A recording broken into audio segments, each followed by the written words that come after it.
Oh, Steven Universe, where would I be without you? You and your lovable characters, stellar animation, and messages of love and peace that get used for war on the internet. I love this show. While its fan base is divisive at best and an angry mob that has nothing better to do at its worst, the show has always been a favorite of mine. I've talked about this show multiple times on the channel, but much like my content on this channel, the show has recently evolved into a new beast. Steven Universe Future has recently come out and already been highlighted as a stellar continuation of the show by many of the people throughout the World Wide Web. However, I'm not the biggest fan of it. Or should I say, I'm not the biggest fan of certain aspects of it. I really think that the show is growing up with its fan base, and much like it always has, tackles concepts that are taboo and usually seen as a no-no in the kids' world and make them more digestible for a younger audience. For instance, Steven Universe Classic tackled the concepts of peace over fighting, same-sex relationships, and discrimination based on appearance. Shit that most cartoons really don't bother touching upon. Future has been focusing on the world of mental health and growing up,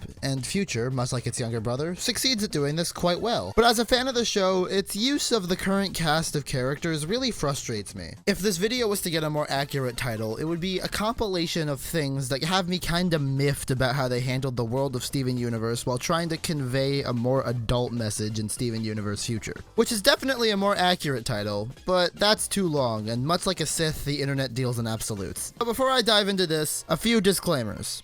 A, I'm not a professional writer by any definition. In fact, compared to people working on these shows, I'm just one of those well-actually neckbeard types. Point being, they're good at what they do, and I'm not trying to put myself above them by any means. You don't see me writing any shows. 2, I'm a fan of Steven Universe, and will probably watch all of it and enjoy all of it regardless of what I'm saying here. I want to say this is a critique, but there's a bad history with Steven Universe and the word critic in the fandom, so let's just call this an analysis of character arcs or whatever, because we already have a lot of people talking about how Steven Universe, the show about loving everything, is actually brainwashing kids into racism or something. Seriously, I watched this video to give it the benefit of the doubt, and well... Your little knees must be sore from jumping to conclusions! Ha-cha-cha! And lastly, spoilers for everything Steven Universe related, but that one should be kinda obvious. Anyways, now that that intro is done, let us dive into the video.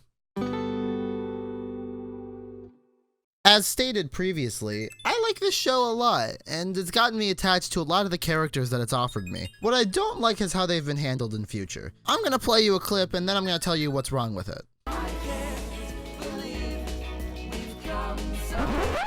What I see is one character who's only been prominent in one episode, one character who's only had around 20 seconds of total screen time, and 2 that haven't gotten any lines in the limited epilogue. At the end of Steven Universe Classic, and in the movie, the Gem B team, which I'll now be referring to them as, is implied to be on the sidelines, but less on the sidelines than they were before. But the fact that the only one who's appeared in any meaningful way is Lapis, in which the episode we have with her is basically a summarization of her character arc, is pretty whack. In the original series, they also fumbled with these characters for a bit, seemingly pretending that Lapis and Peridot were going to be key players. And it appears that the creators heard our distaste for the handling of these characters and came up with a skin-deep solution by putting them in the intro. But by doing this, they only highlight how absent these characters, specifically these 3, are. Even weirder that Peridot was given the final line in the intro.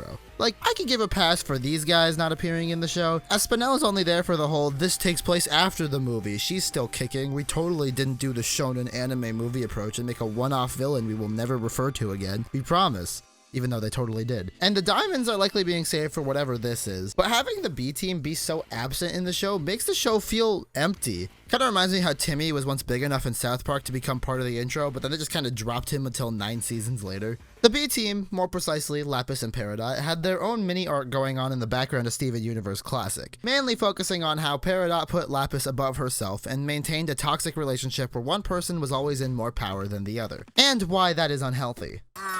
Amethyst, I try not to use the J word so loosely around here. Sometimes you have to do things you don't want to do! Like get jettisoned into space to live forever on a floating rock with a barn and just us for as long as time exists! You should really talk to Lapis about this. I can't. But this arc had little to no resolution. Peridot finally opens up, Lapis leaves, Lapis does... And then Peridot says her name, then they both get poofed and stand next to each other. I kid you not, this fucking pose is the best we get to a Lapidot resolution. But then they seem to be all cool in the movie. A part of me thought that this meant they were gonna have an episode of Future where they finally had a moment to acknowledge their own character growth. Like when I saw the two Lapises, Lapi, in the intro, I thought it was cut and dry. Like, oh, okay, this is where we're gonna get the resolution on the whole Lapidot thing. Steven will recruit them because the other Lapi are causing a ruckus. Then they will finally have to acknowledge that while the past was bad, they're better together. Maybe fuse, and then they will defeat the Lapi, but Steven will step in before things get too serious. Happy ending, giving both characters a big heaping helping of development. And then they can fade into background characters with their arcs being complete.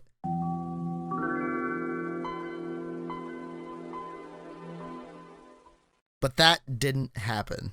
This feels especially strange because the other toxic relationship Steven Universe portrays got a whole episode depicting what happened to it. And before you tell me Lars and Sadie wasn't toxic, name one episode in the series where they are happy with each other. Well, it doesn't matter anyways, because they also failed to do these guys justice. The cool kids were always at best side characters, and they gave each of them a satisfying conclusion in my opinion. But much like Lapis and Peridot, if you're gonna separate Lars and Sadie, then what was the point of all the episodes focusing on their relationship? If you always wanted this to happen, why weren't the seeds of doubt placed much earlier? Like in the movie, you could throw in a line about how Lars and Sadie haven't talked or something, or even earlier than that, show that their meeting was awkward at best. It just feels strange. I understand that in real life, the perfect couple doesn't always get together in the end, or they do when it falls apart, and I've seen that shit happen in real life with my own eyes. And I like the representation that Shep and Sadie's relationship provides, but it feels like it backsteps a lot of the development that Lars and Sadie had. Especially since, once again, it comes at Lars' expense. Seriously, I don't think it gets said often enough, but Lars has the worst deal in this whole show. He has anxiety about telling people he cares about them, or what he really likes. Then he gets kidnapped, taken to space, murdered, resurrected, stranded in space, and then he comes back and falls into a spiral of depression because the girl he likes doesn't like him, and his friends are all busy at school, so he just leaves again when they graduate.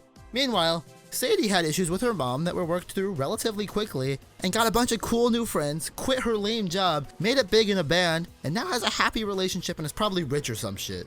I guess to summarize my whole feelings for this section, it's really frustrating to witness characters change course in an episode after spending the whole series watching them finally get to where they want to be. I understand that that's how real life works, but this is becoming more of a Red Dead Redemption 2 than a Grand Theft Auto 5. Which is to say, just because it provides realistic simulation, it does not translate to compelling gameplay, or in this case, a compelling narrative. The way Future handles his episodes also leaves a lot to be desired with other characters. I'm not the biggest Jasper fan, but if I was, I would be pretty dissatisfied if this was all I got after waiting 3 years for her return. Pearl's whole arc in the series is how she doesn't need to rely on anyone else, but then she fuses with the pink Pearl and now suddenly she understands the full picture. Garnet hasn't been used for anything substantial for a single episode of Future so far, just being played off for laughs, like the only consistent character here is Amethyst.